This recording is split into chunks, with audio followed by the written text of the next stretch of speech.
PM Modi आज Poland के प्रधानमंत्री डोनाल्ड टस्क और फिर राष्ट्रपति आंद्रेस ट्रूडा से मुलाकात करेंगे। इससे पहले बुधवार को पोलैंड के वार्सा पहुंचे प्रधानमंत्री नरेंद्र मोदी का हुआ भव्य स्वागत। दोनों देशों के बीच व्यापारिक रिश्तों समेत अन्य मुद्दों पर होंगे नए समझौते।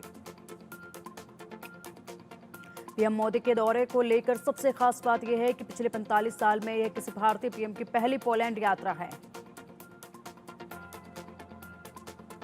पीएम मोदी ने वार्सा में भारतीय समुदाय के लोगों से मुलाकात की। पीएम से मुलाकात पर एक भारतीय सदस्य ने कहा, यह एक अद्भुत अनुभूति है क्योंकि वह न केवल भारतीयों के लिए बल्कि पूरे विश्व के लिए एक बहुत ही प्रभावशाली व्यक्ति हैं। भारतीय समुदाय के लोगों ने पीएम मोदी का स्वागत किया। इस दौरान प्रधानमंत्री ने बच्चों से हाथ भी मिलाया। प्रधानमंत्री नरेंद्र मोदी ने वार्सा में जाम साहब ऑफ नाव नगर स्मारक का दौरा किया। उन्होंने यहां पुष्पांजलि भी अर्पित की। पीएम मोदी जिस होटल में ठहरे हैं वहां भारतीय समुदाय के लोगों ने उनका स्वागत किया। इस दौरान डांडिया नृत्य का भी आयोजन किया गया। पीएम मोदी ने परफॉर्मेंस के साथ फोटो भी खिंचवाई। प्रधानमंत्री मोदी ने पोलैंड के वार्सा में कलाकारों का पारंपरिक लोक नृत्य देखा। पोलैंड यात्रा के बाद मोदी 23 अगस्त को यूक्रेन जाएंगे। वे पोलैंड से 10 घंटे की ट्रेन यात्रा पर यूक्रेन जाएंगे। रूस यूक्रेन जंग के बीच उनका यह दौरा महत्वपूर्ण माना जा रहा है। कोलकाता कांड पर सीबीआई आज सुप्रीम कोर्ट में सबमिट करेगी status report. Chief justice DY Chandrachud की अध्यक्षता वाली बेंच ने सीबीआई को स्टेटस रिपोर्ट सबमिट करने के दिए थे आदेश। कोलकाता में ट्रेनी डॉक्टर के रेप मर्डर केस में पश्चिम बंगाल सरकार ने 2 असिस्टेंट पुलिस कमिश्नर समेत 3 अधिकारियों को सस्पेंड कर दिया है। 15 अगस्त को देर रात आरजीकर मेडिकल कॉलेज अस्पताल में हजारों की भीड़ ने तोड़फोड़ की थी। सुप्रीम कोर्ट के आदेश के बाद आरजीकर मेडिकल कॉलेज की सुरक्षा सीआईएसएफ ने अपने हाथ में ले ली है। सीआईएसएफ के अधिकारी अस्पताल पहुंचे और सुरक्षा व्यवस्था का जायजा लिया। कोर्ट ने अस्पताल में तोड़फोड़ के बाद सीआईएसएफ को सुरक्षा संभालने के निर्देश दिए। पश्चिम बंगाल के राज्यपाल सीवी आनंद बोस एयरपोर्ट से सीधे कोलकाता रेप कांड का शिकार हुई मृतका के घर उसके माता पिता से मिलने पहुंचे।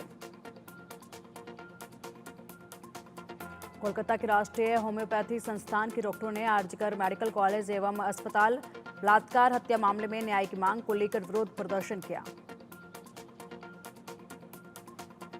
कोलकाता के आरजीकर मेडिकल कॉलेज एवं अस्पताल में डॉक्टर की बलात्कार हत्या के विरोध में कांग्रेस कार्यकर्ताओं ने कोलकाता में प्रदर्शन किया। पुलिस ने प्रदर्शनकारियों को हिरासत में लिया। छत्तीसगढ़ के उप मुख्यमंत्री अरुण साव ने कहा, कोलकाता के मेडिकल कॉलेज की जो घटना है वो बहुत दुर्भाग्यजनक है घटना और शर्मसार करने वाली घटना है और उस घटना के बाद राज्य सरकार की मुख्यमंत्री ममता बनर्जी की जो भूमिका थी वो निंदनीय है। पश्चिम बंगाल विधानसभा में विपक्ष के नेता सुवेंदु अधिकारी ने कहा, हम ममता बनर्जी का इस्तीफा चाहते हैं, उन्हें अपने पद से इस्तीफा दे देना चाहिए। उन्होंने अपनी विश्वसनीयता खो दी है। अखिल भारतीय आयुर्विज्ञान संस्थान के निदेशक ने एम्स नई दिल्ली के रेजिडेंट डॉक्टरों से तुरंत अपनी ड्यूटी पर लौटने की अपील की है ताकि रोगी देखभाल सेवाएं सामान्य हो सकें। लोकसभा में विपक्ष के नेता और कांग्रेस सांसद राहुल गांधी जम्मू कश्मीर के श्रीनगर पहुंचे। वह कल श्रीनगर में पार्टी नेताओं और कार्यकर्ताओं से मुलाकात करेंगे। राहुल गांधी के साथ कांग्रेस के राष्ट्रीय अध्यक्ष मल्लिकार्जुन खड़गे भी श्रीनगर पहुंचे। पार्टी कार्यकर्ताओं को करेंगे संबोधित। आरक्षण बचाओ संघर्ष समिति द्वारा सुप्रीम कोर्ट के फैसले के विरोध में और SC/ST आरक्षण को वापस लेने की मांग को लेकर भारत बंद की घोषणा करने पर कांग्रेस सांसद कुमारी शैलजा ने कहा, यह ऐसा मुद्दा है जिसे सरकार को बहुत संजीदगी से समझते हुए देखना पड़ेगा। सरकार संवेदनशीलता से सभी वर्गों के बारे में सोचे। केंद्र सरकार ने रांकरापा शरद पवार के प्रमुख शरद पवार को Z+ श्रेणी की सुरक्षा प्रदान की है। उन्होंने केंद्रीय रिजर्व पुलिस बल की सशस्त्र VIP सुरक्षा प्रदान की गई है। आंध्र प्रदेश की एक केमिकल फैक्ट्री में विस्फोट हो गया जिससे 14 लोगों की मौत हो गई और कई कर्मचारी घायल हो गए। अनकापली जिले के उच्चियोट्टा मध्य प्रदेश से भाजपा उम्मीदवार जॉर्ज कुरियन ने अपना नामांकन दाखिल किया। साथ में सीएम मोहन यादव साथ में मौजूद रहे। मुंबई में हिट एंड रन का हैरान करने वाला वीडियो सामने आया। ड्राइवर ने एक शख्स को टक्कर मारी, बाद में घसीटा। चिखलौली जंक्शन का बताया जा रहा है पूरा वीडियो। यूपी के इटावा में बड़ा सड़क हादसा, एक ही परिवार के 4 लोगों की मौत, 2 बच्चों और एक महिला घायल। राजस्थान के सुजानगढ़ में खड़ी कार के पीछे से ट्रक ने मारी टक्कर, हादसे में 2 लोगों की मौत, 3 लोग घायल।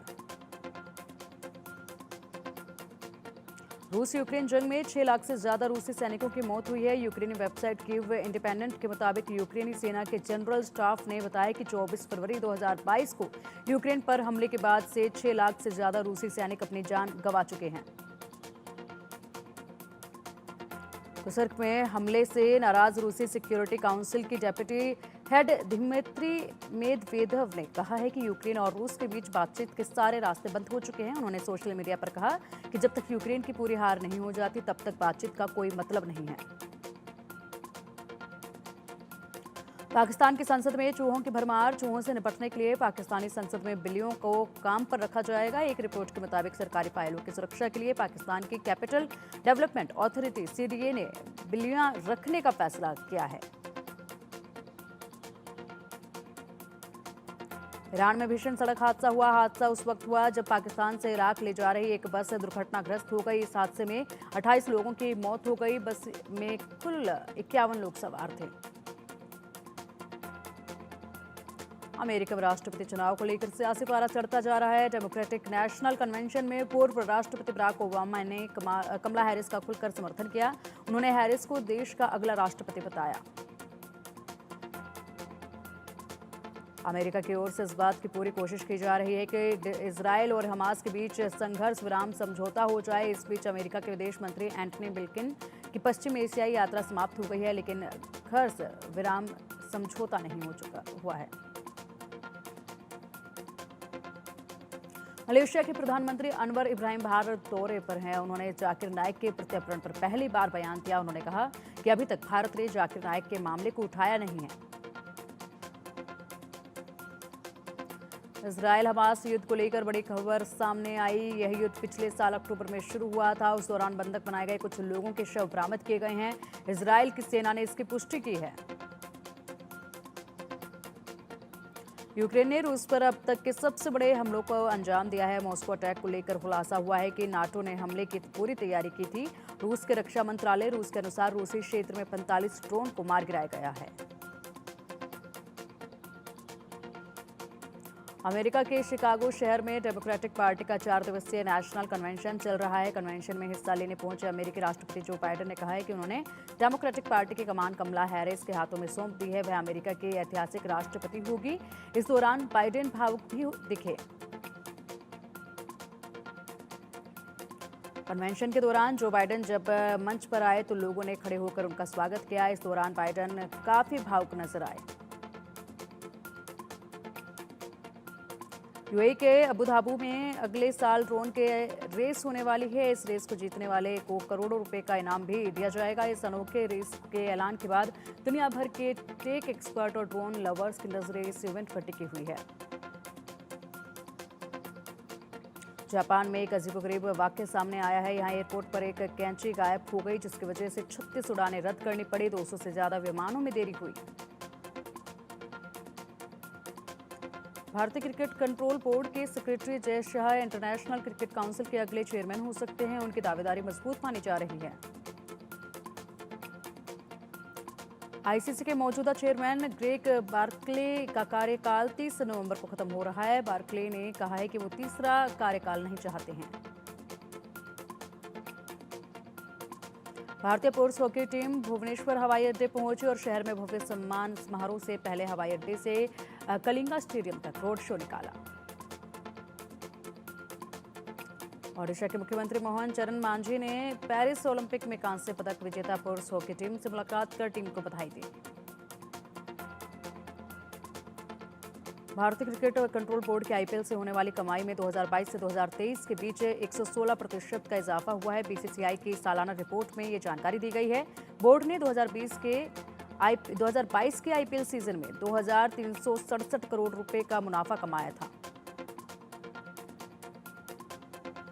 German coach Fabian Hurzeler coaching style नहीं बल्कि अपने कम उम्र के चलते चर्चा का केंद्र बने हुए हैं। 31 साल 173 दिन के फेबियन प्रीमियर लीग इतिहास में सबसे युवा स्थायी मैनेजर है। वे ब्राइटन क्लब को कोचिंग दे रहे हैं। फारूक अहमद को बांग्लादेश क्रिकेट बोर्ड का नया अध्यक्ष चुना गया है। वह नजमुल हसन की जगह लेंगे। फारूक को बांग्लादेश क्रिकेट टीम के चीफ सेलेक्टर भी रह चुके हैं। महिला T20 वर्ल्ड कप 2024 का आयोजन बांग्लादेश में होना था, लेकिन वहां जारी राजनीतिक तनाव के बीच अब आईसीसी ने फैसला किया है कि इस वर्ल्ड कप का आयोजन यूएई में किया जाएगा। हालांकि मेजबानी के अधिकार बांग्लादेश के पास ही रहेंगे। दिग्गज भारतीय क्रिकेटर युवराज सिंह की लाइफ पर फिल्म बनने वाली है। यूवी की बायोपिक कुलभूषण कुमार और रवि भंगचंद्रका प्रोड्यूस करेंगे। फिल्म क्रिटिक तरन आदर्श ने पोस्ट शेयर कर इस बात की जानकारी दी है। ऋषभ शेट्टी कांतारा की रिलीज के बाद पैन इंडिया स्टार बन चुके हैं। सिर्फ साउथ में ही नहीं, हिंदी भाषी राज्यों में भी उनकी लोकप्रियता तेजी से बढ़ी है। ऋषभ इन दिनों प्रमोद शेट्टी स्टारर अपनी upcoming Kannada film laughing Buddha के प्रमोशन में व्यस्त हैं। इसी दौरान उन्होंने बॉलीवुड पर यह टिप्पणी की और कंट्रोवर्सी खड़ी कर दी। बॉक्स ऑफिस पर स्त्री 2 का तूफान थमता नजर नहीं आ रहा है। श्रद्धा कपूर अभिनीत इस फिल्म की ताबड़तोड़ कमाई कामकाज वाले दिनों में भी जारी है। बम्पर कलेक्शन के बाद भी फिल्म की मजबूत पकड़ बॉक्स ऑफिस पर बरकरार है। ऋतिक रोशन और जूनियर एनटीआर स्टारर वॉर 2 का फैंस दिल थामकर इंतजार कर रहे हैं। स्टार्स लगातार फिल्म की शूटिंग पर काम कर रहे हैं। हाल ही में खबर आई थी कि साउथ स्टार को सेट पर चोट लग गई है, लेकिन ये खबरें झूठी निकली। इस बीच पता चला है कि वॉर 2 की शूटिंग पोस्टपोन कर दी गई है। विक्रांत मैसी की अपकमिंग फिल्म सेक्टर 36 रिलीज होने से पहले ही सुर्खियों में आ गई है। खास बात है कि अब उनकी इस मूवी का Indian film festival of Melbourne में प्रीमियर होगा और उस दौरान विक्रांत मैसी भी फेस्टिवल में मौजूद रहेंगे। विक्रांत मैसी का एक्टिंग करियर बेहद इंप्रेसिव रहा है। सेक्टर 36 के नए पोस्टर में विक्रांत एक नए और दिलचस्प किरदार में नजर आने वाले हैं।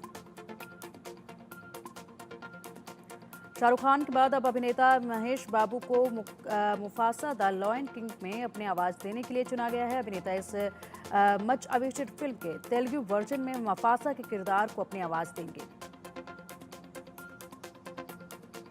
एक साल पहले निर्माता करण जौहर की फिल्म रॉकी और रानी में नजर आने वाली आलिया भट्ट की वापसी को लेकर फैंस काफी इंतजार कर रहे हैं। करीब 2 महीने बाद उनकी मोस्ट अवेटेड फिल्म जिगरा रिलीज होने वाली है।